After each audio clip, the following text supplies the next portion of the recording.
ஜெயலலிதா இந்துத்துவவாதி என்பதில் மாற்று கருத்து இல்லை என தெரிவித்த பாஜக மாநில தலைவர் அண்ணாமலை இதுகுறித்து அதிமுகவுடன் விவாதிக்க தயார் எனவும் குறிப்பிட்டுள்ளார். இதுகுறித்து சென்னை அமைந்தகரையில் அவர் செய்தியாளர்களுக்கு அளித்த பேட்டியை சூப்பர்வைஸ் பகுதியில் தற்போது பார்க்கலாம்.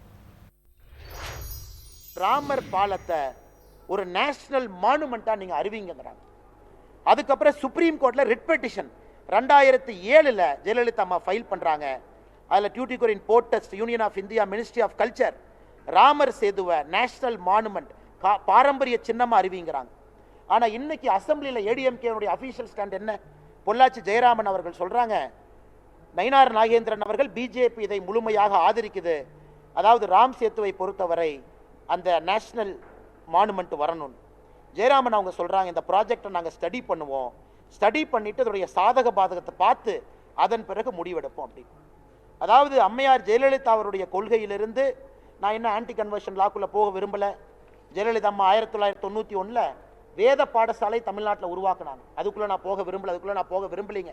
அதனால யாராவது ஏடிஎம்கே நண்பர் இதை அப்போஸ் பண்றாங்கன்னா விவாதத்திற்கு பாரதிய ஜனதா கட்சி தயாராக இருக்கிறது.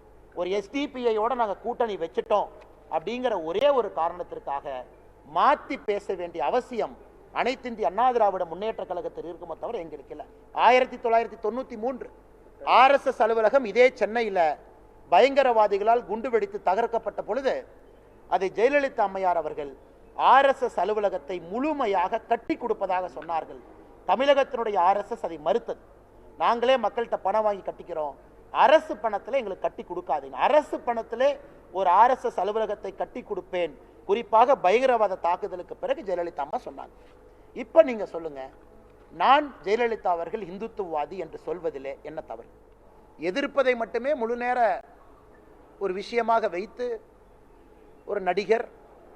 ஒரு நடிகனாக நாம் எல்லோரும் மதிப்பு மரியாதை அளித்திருக்கின்றோம். அதை தாண்டி அரசியல்ல அவருடைய குரலுக்கு நான் மதிப்பு மரியாதையும் அளிக்க விரும்பவில்லை. இதே பிரகாஷ்ராஜ் நடிகராக நீங்க கேளுங்க, நான் சொல்றேன், நல்ல ஒரு நடிகர், நிறைய கதாபாத்திரங்கள் பண்ணியிருக்கிறாங்க.